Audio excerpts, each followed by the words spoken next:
Hello beautiful souls, I'm Green, roaming Texas wild and free. I'm just outside of Austin, Texas in Benton at a venue called Need Peace for an event, Independent Mind. And I'm about to go on a plant walk and learn about the wild edibles that we can eat for free in this area. I'm really excited. There are lots of people who want to learn these things. So important to learn what's in our backyard, what we can eat. You can eat Juniper berries. My children. You can eat water.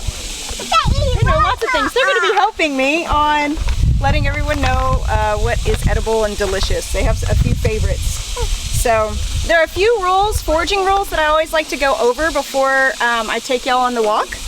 The first one, don't eat something if you don't know what it is. Don't eat something if you don't know what it is. There's a really great rap actually that's on YouTube. This guy, his name's Sergei Butinko. I think he's up near Oregon area, if I remember correctly. He actually created this really awesome rap about don't eating what you don't know if you don't know what it is. It's really humorous. I encourage y'all to check it out. We're gonna learn it one of these days. But so every plant is edible once. Some of them only one time, some of them others. So really be sure you know what it is before you eat it. Honor the land and all its beings and inhabitants without prejudice. So leave no trace. If you're gonna go and do a foraging walk, if you pull something out of the ground, put the soil back. If you go and take some water bottles with you, drink the water, take your trash with you. That's really important. Honor the plant. So we always ask the plant before we take from it. You'll get a little sense of whether it feels right if you listen hard enough.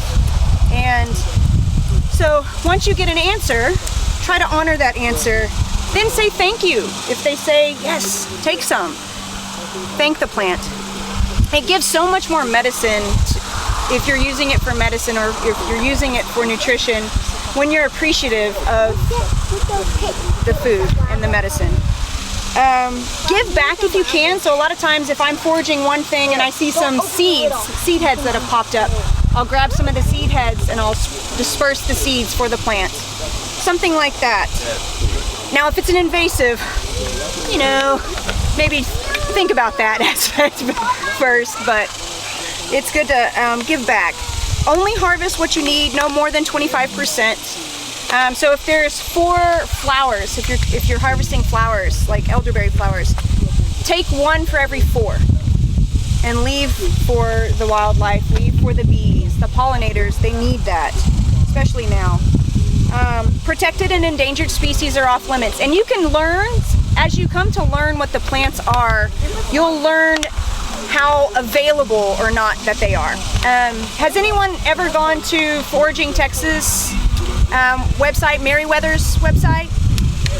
He's got a great website. He's from Houston, so he does a lot of local flora, and he has a list of the availability of the plant, whether it's endangered, whether it's protected, and so it's really good. You can kind of get a sense there of different plants. Honor yourself. Beyond naturally poisonous plants, plants can be made poisonous by their environment. So if it is a heavily pesticided area or heavy metals that have gotten into the soil in a certain area, herbicides, you want to avoid those areas. So they say the 3 R's you want to avoid: roadways, right-of-ways, railroads, and residences, depending on if you get permission, if you know that they don't use any sort of chemicals on the property. Honor the law. Most places require permission. Most places require permission from the landowner. Just talk to people. Most people are happy to share what they have. There was one of our neighbors had a huge loquat tree that we were just so excited about. And so we went and they happened to be outside and we said, we couldn't help but notice your giant loquat tree loaded with fruit.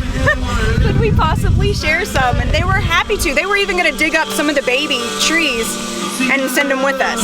So people are pretty willing if you just have a conversation. But be careful about foraging in state or national parks. You need to get and find out. Every place is a little different. In Austin parks, you can be fined $500 per plant. Per plant. So that means if you pick 1 or 4 little pieces of Greenbrier, you're going to be slapped with a fine of $500 per piece. So just be careful. And especially in Texas, people are serious about trespassing. You know, you could find yourself getting shot at. So just make sure you have communication. Really good idea. Don't mess with the Greenbrier. Huh? You're not supposed to mess with Greenbrier. No, Greenbrier you can eat. I ate some. Yes, it's delicious. Just the tips, though. So has anyone heard of Green Dean? He's a Green Dean. Hey, let's walk this way, and I'll talk to you some more. Okay. All right. So Green Dean is a forager from Florida, and he has some YouTube videos that I first started out with. They're kind of older, but he's got a lot of great information, and he's a funny guy. But he has a way of identifying plants that I think is a really good or helpful way. So you use the acronym ITEM. So the I stands for identify. Make sure you're identifying the correct plant. T stands for time of year. So that will really help you because, for instance, there are some plants that you'll find in the spring and the fall, but you will not find in the summertime. So that will help you in identifying the plant when you know that. Environment. Is it the correct environment? If you're in the desert and you find a water plant, that does happen, but you may have the wrong plant. So check that. Method of preparation. So there's a plant that grows here. It's called poke. Is anyone familiar with poke? Like Pokeweed? Like poke salad. That's what it comes from. Exactly. That plant is really a pretty poisonous plant, but you have to prepare it just right for it to be edible. And so it's really important that there are some species that you need to know the method of preparation before. You have to soak it quite a lot. Yes, you have to boil it 3 times and pour the water off 3 times, and you have to make sure. Well, we won't get that's like a more advanced foraging plant.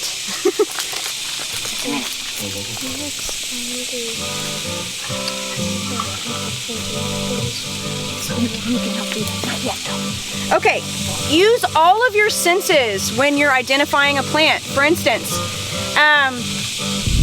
if it smells like an onion and it looks like an onion, then it's an onion. But if it looks like an onion, doesn't smell like an onion, it's likely a lily or something in the lily family, which is toxic. And so it's really important to make sure you combine those sensory aspects whenever you're foraging the different plants in the area. Let's see, how to find wild edibles. A lot of people ask me that. Transition zones. So from shade to sun, from water to land, from disturbed soil to more fertile soil. Just so you know, plants cannot grow in the sky. That's not one of them. There's water, land, but no There are sky. air plants. So those will help you to kind of find different species, because different species prefer different areas of cultivation. So that'll kind of get you started. I have a few resources that I just wanted to tell y'all about, because I have a lot of people ask me, well, how do you get started in this? How do you start learning? This is a good way. Go on plant walks. There's a few books that I really like, and especially for this area, if you're from this area, there's a few favorites. This one is probably my top favorite for Texas. So this was written by Meriwether, who does foragingtexas.com. And he's got great pictures, which I'm a big fan of when it comes to foraging. You want really good pictures, colorful pictures. And so he's got a lot of local flora. And so this is a really good resource for our area that you can get. And then, and you can actually go to his website and you can buy it from the store. Because he actually was telling me that it was a one-time deal and he actually doesn't get any residual from it, or he gets a very teeny tiny. So I always try to buy it from his store to give him a little kickback. Oh, sorry. Yeah. This is a really good one. It's older. This is kind of for more advanced foragers, I would say. So when you get a little more experience, because the pictures aren't as good. Great wealth of information, but kind of limited on the pictures. So you kind of need to know what you're talking about. But it's the edible and useful plants of Texas and the Southwest. So this is another good one.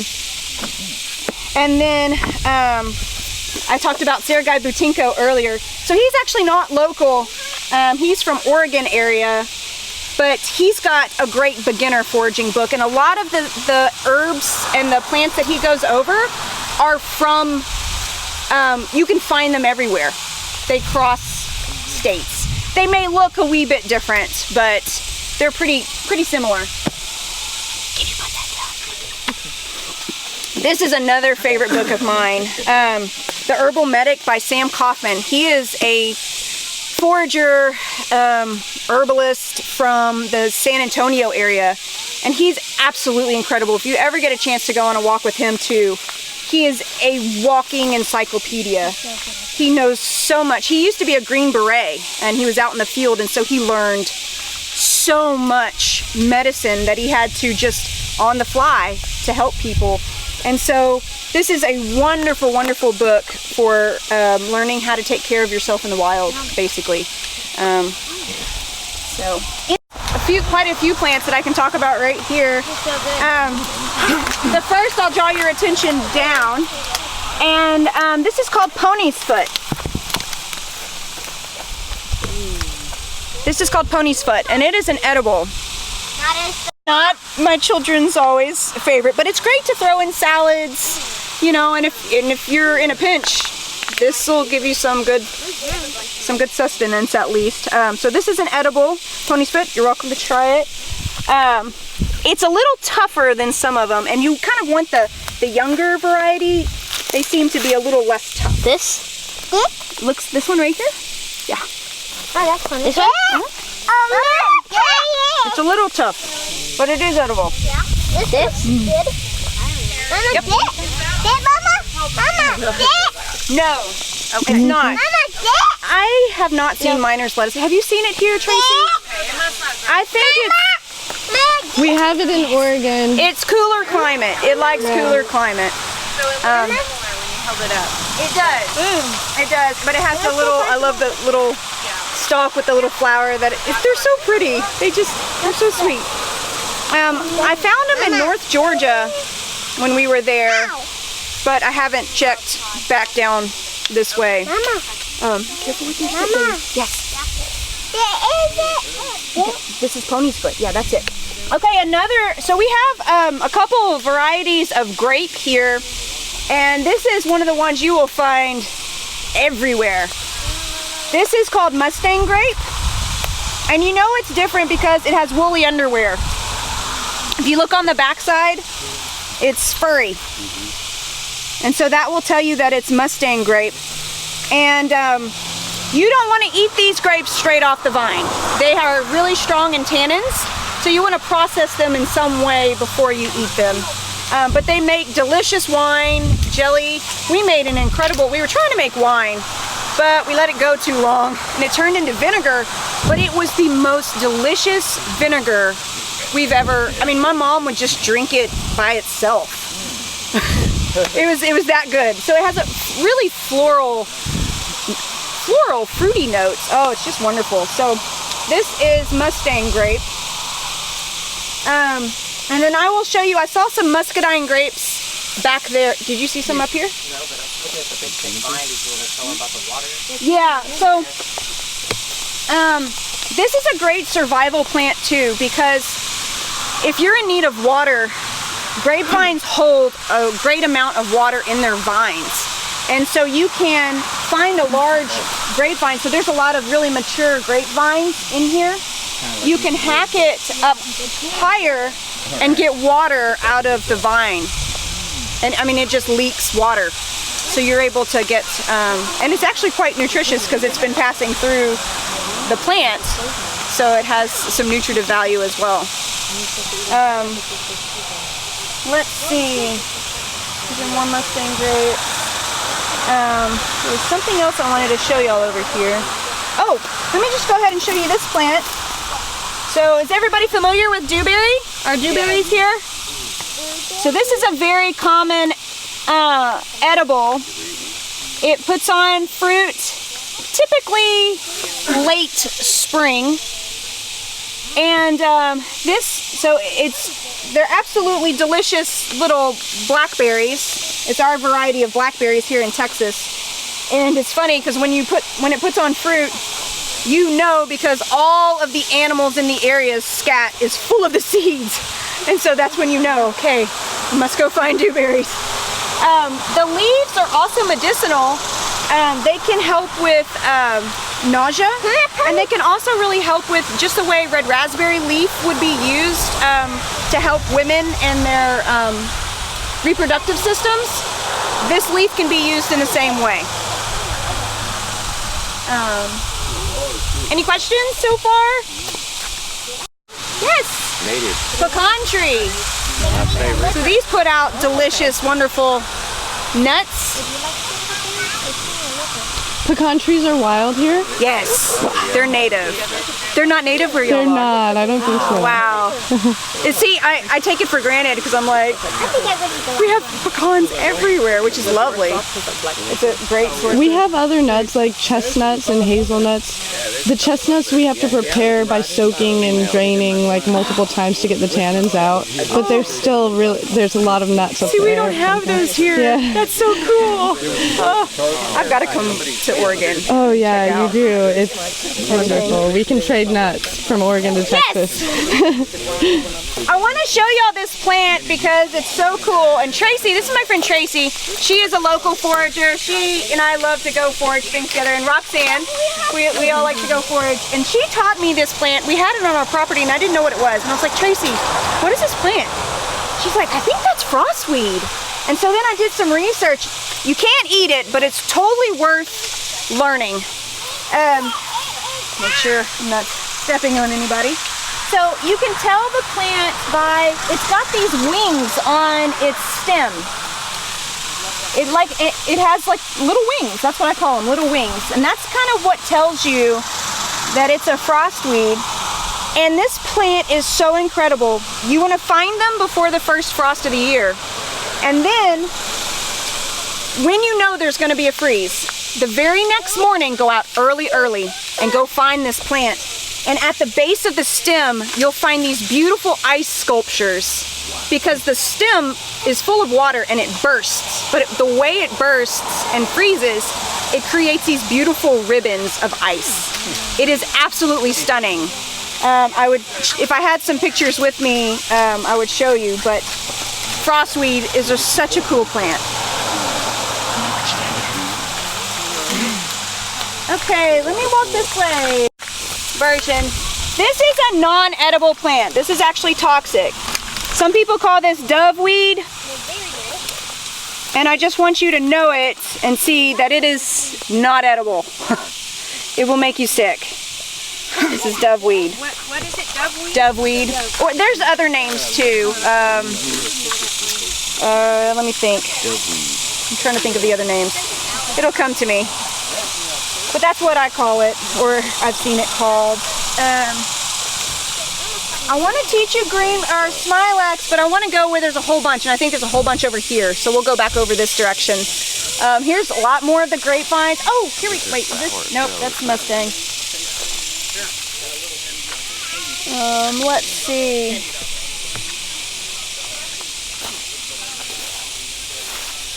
That looks like more. Alright, these guys. Grasshoppers, but you want to cook them first, and you want to make sure you don't eat the ones that are brightly colored, because typically... Oh, did you squish him? No, he just spit on me. Oh. The brightly colored grasshoppers typically feed on poison ivy or other toxic plants. So you don't want to eat those, they'll make you sick. But you can, thanks. Oh, he likes you better than me. But you can cook them and you boil them for a little bit because they can often carry tapeworms. And so you want to make sure that you cook them first. Do you have a method of catching them if you wanted to eat them? Good question. I've heard of several different methods of catching them. Like I've heard of people burying a can and they'll just fall into the can. Now they can jump out, but a lot of times, or you put out a big blanket and then they'll jump on the blanket and you just close the blanket up. So I've heard of people doing different things. It depends on how hungry you are, how quickly you'll be able to catch your food.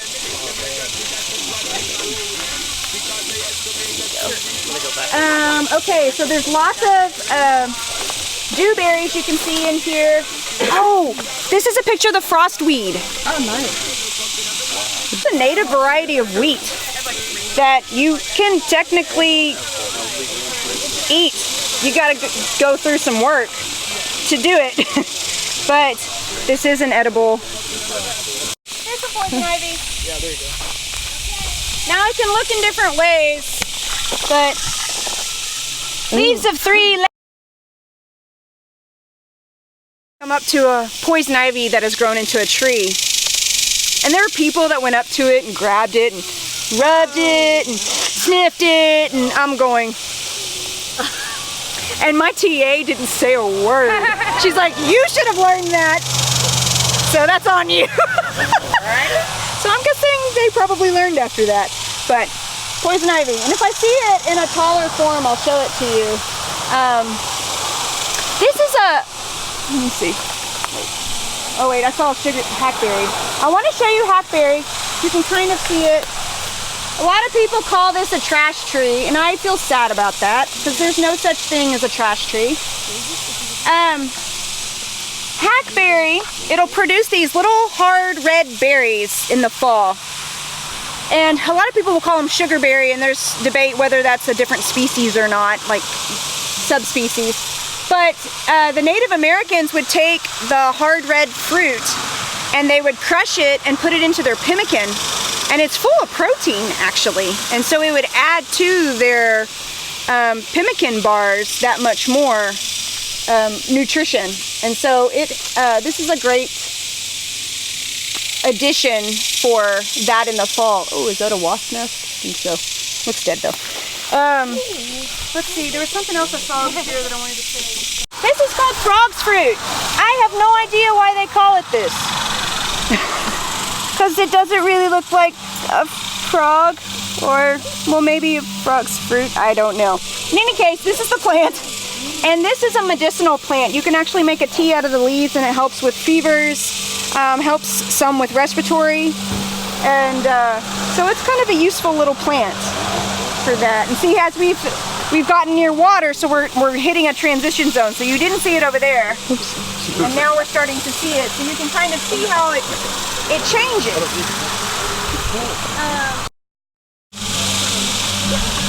A lot of people call it clover. It is not clover. Or shamrocks. It's wood sorrel. And is he? That's not surprising.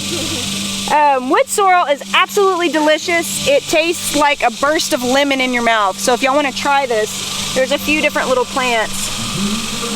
The pods are the best. The pods? Yes. Makes little pods? Yes, these you should. Oh, we have wood sorrel in Oregon, but it looks different. Giant? Oh yeah. Yeah.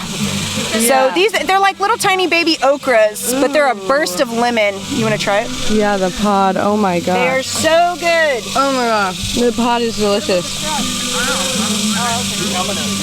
Does someone want to try wood sorrel? Cut. Figures. Slice all over me. So it's high in oxalates? High in oxalates. So if you have kidney issues or kidney stone issues, you want to do no more than a quarter cup. Okay. And how much would you say, no more than a quarter cup? I would think of it as an addition to your salad. Okay. Sort of thing. You can also reduce it down in some butter or something like that, and it makes lemon butter, basically. So what would it do for you to get kidney stones? Porkweed, I mean. This plant, you can actually use as seasoning. The leaves, you can put the leaves on. They don't have a really really strong flavor, and honestly, I haven't tried it yet. But, well, they have a kind of a nice horseweed. I asked why it was called that. I thought, well, maybe horses eat it. No, horses don't smoke it either, so I don't know. I don't know why it's called that. It's like frog fruit. Where do they get these names? Plant, the genus is Smilax. And this is a favorite of my children, deer. Everybody loves this plant, but you only want the soft tip of the plant. The rest of it is real tough and woody. But the things you want to look for on Smilax is you want to make sure that that has both thorns and tendrils. That's really important because there's a lookalike vine here that's called snail seed, and it is not edible. And it does not have thorns, right, Tracy? It's just got the tendrils. So you can snap off this tip and try it. It is like asparagus. It is absolutely delicious. Even the thorns? Yep. Well, it's soft. They're soft. So that's why you want the tender tips. Wow. It is delicious. It is. Does the lookalike have thorns or no? Does not have thorns. Don't have thorns. You'll find it coming off the bushes and stuff too. It grows everywhere, and you can actually. Oh, here's a good meaty one. The leaves are a little fatter. The bullbrier has. It's just kind of a green, and then the greenbrier has kind of the variegation. So, but they all look similar. If you make it wrong, It'll mess you up.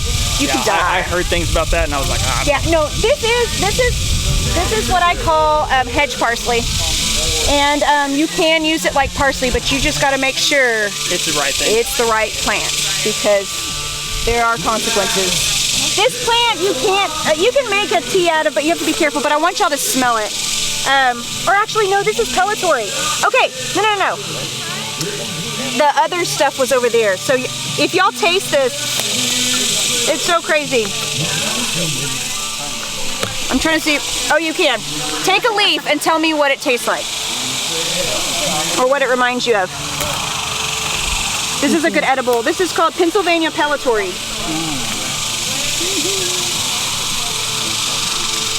Thank you. Cucumbers. Yes! Yes! Cucumbers! Isn't that wild? Tastes like cucumbers. Yes! Did you get one? No. What is it? It's Pennsylvania pellitory. Have you tasted it, Roxanne? I think you gotta dig it up, you've gotta chop it up, you've gotta boil it, and you gotta beat it to get all the starches out. So it's worth it because you can get calories from it if you need calories, which are hard to come by when you're foraging. You want to go for roots, seeds, nuts for your calories. Everything else is more of a filler. Here, and a lot of people used to plant it, and so then it's just taken off everywhere. We always thought it didn't have value. So what are its uses again? It's like treating cancer and stuff? Helps with increasing your white blood cells. Yeah, there were some other things too, but that was the most impressive. They're using it with cancer patients. Oh, it increases your yin. Like, to treat like liver and kidneys. You know, I have seen it in traditional Chinese medicine. Yeah, I have seen that. And I wondered, Gustrum, huh? Yeah. I wonder if that's the same. It is. It was on Rose Mountain Herbs. They're selling it by the pound. I was like, no way. An American elm. Oh yes, you're right. Sorry, yeah. But yeah, there are two different varieties. There's some that have these large leaves, and they don't produce as much fruit. And then there's ones that have the smaller leaves. I need to see what the species are, though. Who's allergic? Everybody. So here's something you can do. So, yes. So you want to take some of the leaves and some of the berries, put it in a jar of water, concuss it. And after you do that for a while, pour everything out.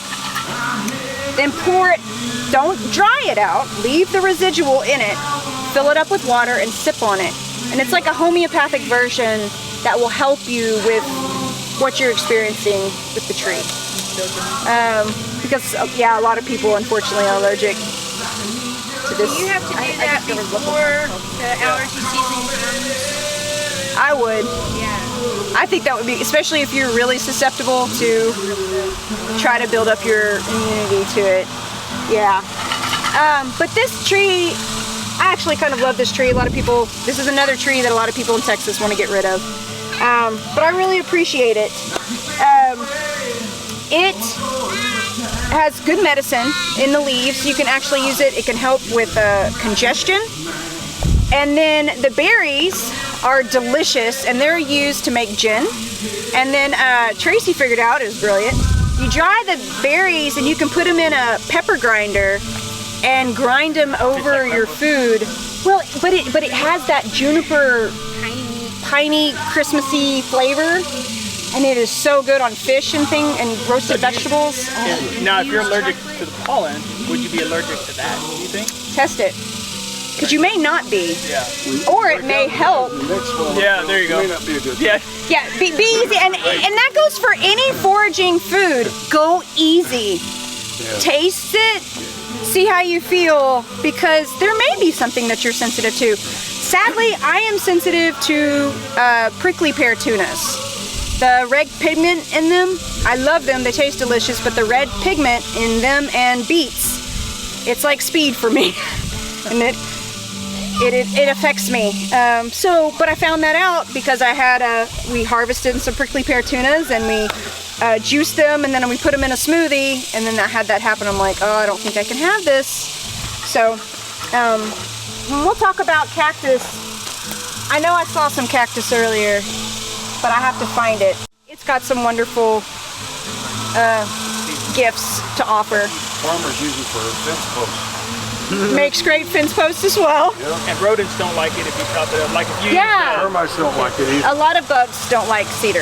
Right. So it can help with that sort of issue. There's a cool plant over here that I want to tell you about. Oh, here's snail seed. You can see snail seed. Oh, really? Yeah.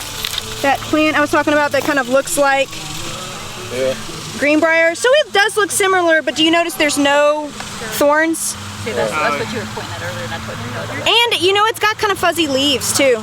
Slightly fuzzy leaves, and it'll put on berries. Smilax will also put on berries, and they are edible. They don't taste super delicious, but The one like you have over there is one you eat on. Right. You don't eat that one because they have thorns. right. Yeah. And now the plant itself, it's in the Rosaceae family, so the rose family. But its roots can be used as a chocolate substitute, which is really cool. I haven't tried it myself yet, but I was so curious when I first saw that plant. I was like, what is this? And it's telling me that it's edible in some form, but I wasn't sure how. No one can touch this plant. So that's what I found out about it. Here you can see some of the little juniper. Then it will die, and this is muscadine grape. She was like, I said, how about you put a trellis right here? It'll just grow up the trellis. Yeah, you were there, you remember. So this is muscadine. You can see the underside, not fuzzy. Now all grape leaves are edible, by the way. Like dolmas, a Greek dish where you take the grape leaf and you can wrap up rice and meat and cook them. You can do that with any grape leaf. You can also use grape leaves to put in your pickles, your homemade pickles, and it'll make them crisper. The tannins in the leaf help to make it crisper. So this will produce lovely berries. Some in my garden this year. It's beautiful. Oh, it's so pretty. This is our native variety of bee balm, and you can actually make tea out of it. So you can take the flower heads and you can either air dry them or use them fresh. You don't want to put boiling water, but hot, over them and let them steep for 5 minutes or so. But this is, they have thymol in it, so what's in thyme? I don't know if that's, is that how you say it? Thymol? Is it thymol or thymol? Okay, well, yeah, there's some over there too. And so it is lovely, and the pollinators absolutely love this plant. And I've been really excited to see so much of it this year. It has loved all the extra rain. It's been really exciting. So this is a great plant to do. I'll eat some of You that. see where his little leaves are. You can kind of see they're kind of he's getting a little hot. But you can kind of see the serrate, super serrated And the edges. You can eat the flowers. You can eat the whole plant. These flowers are sweet. Talking about these. They're really good. Serrated. Yeah. And this root, all of the bitterness that you taste is super good for cleaning out your liver. So I make a tea called Love Your Liver Tea, and it is delicious. It's made of burdock root, dandelion root, milk thistle seed, and chicory root. And then I also throw in some reishi just because. But it is really a great coffee substitute if ever you need to choose that. So here's dandelion, and I wanted to show you a better plantain. I saw some that wasn't so dried, most of it. This is a Texas vervain. This is our native variety of vervain right here. Did you know that one, Maxine? I do. It was very At this point.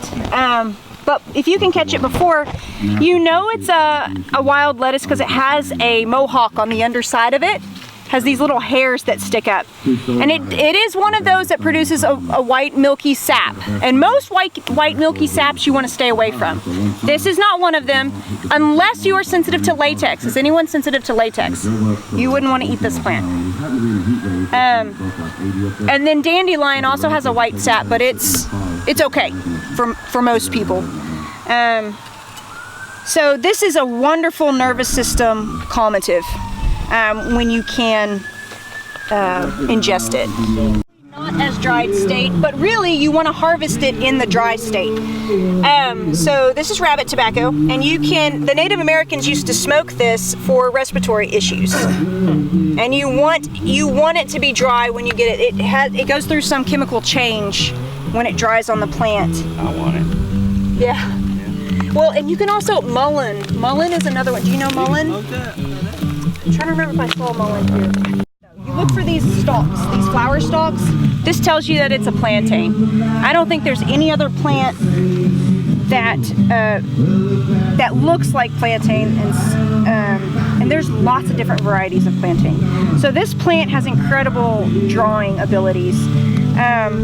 Like if you get stung by a bee or something, you can take the leaf, pick it off. You'll find it spring and fall, typically gets dried out in summer, and you just throw it in your mouth, chew it up, put it on the sting, and it helps to draw the venom out.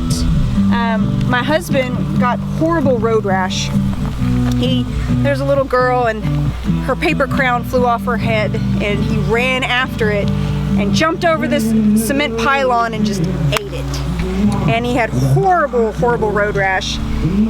And he started getting the telltale red line going up his arm, and everybody was getting real worried.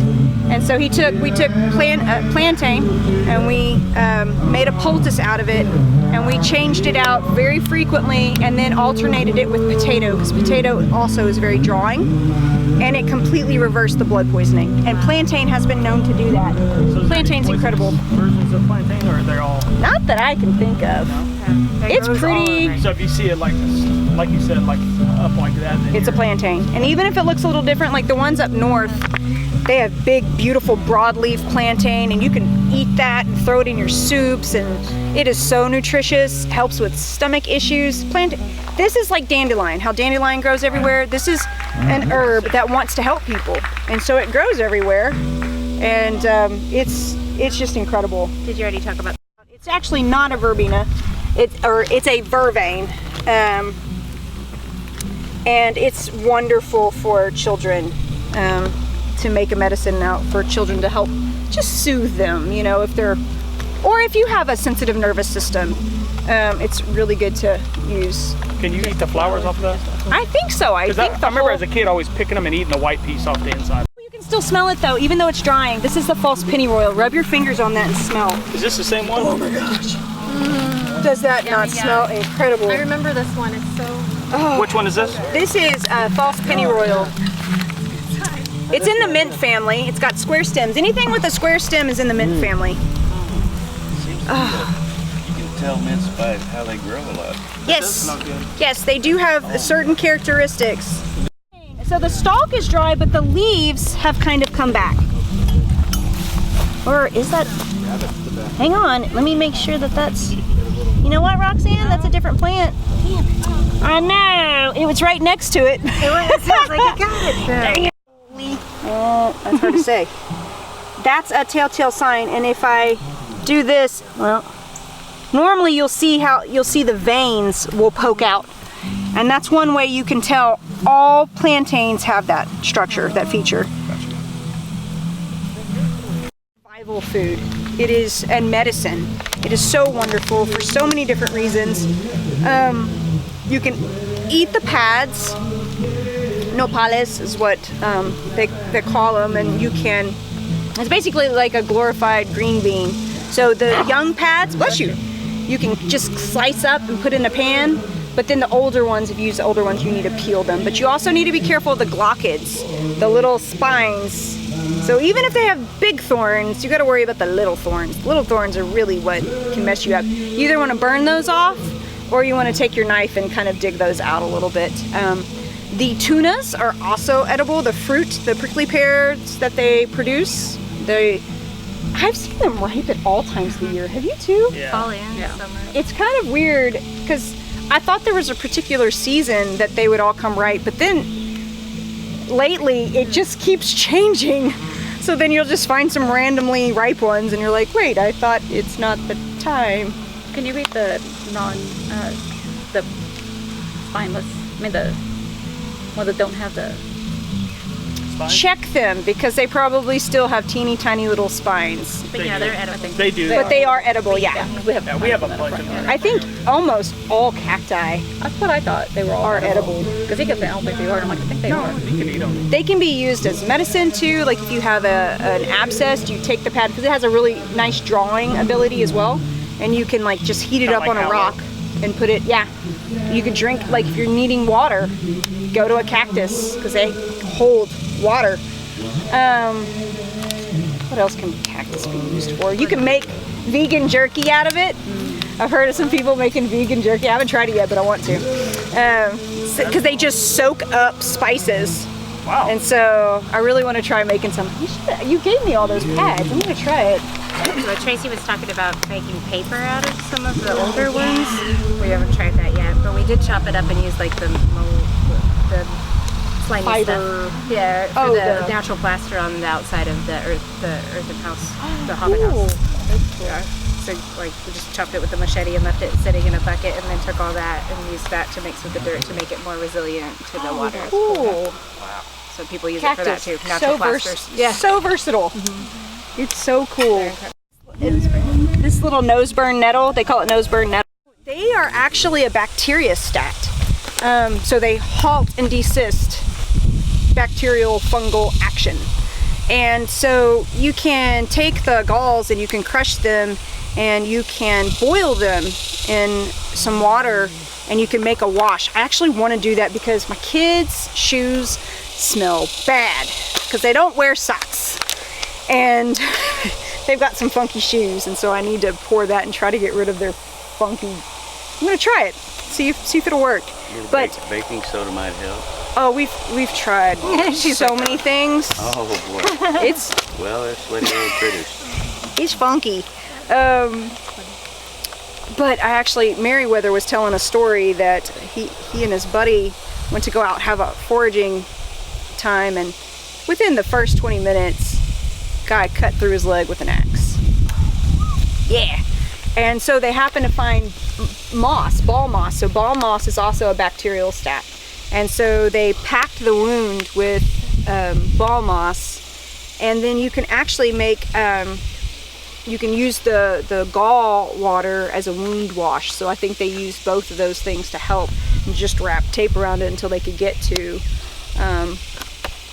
a place where they could get it looked at. The doctor thought they were kind of crazy, but hey, it actually helped. It didn't get infected, so it was useful. You can also eat lichen. So I saw, let's see. What kind of tree is this? Carrie Ahr. I'm a local forager. Well, I do lots of random things, but you can find me on Facebook. Carrie Ahr. Carrie Ahr. Carrie Parker Ahr is probably what it is there. So Cool, thank you so much. yeah. Sharing all of your knowledge today. You're welcome.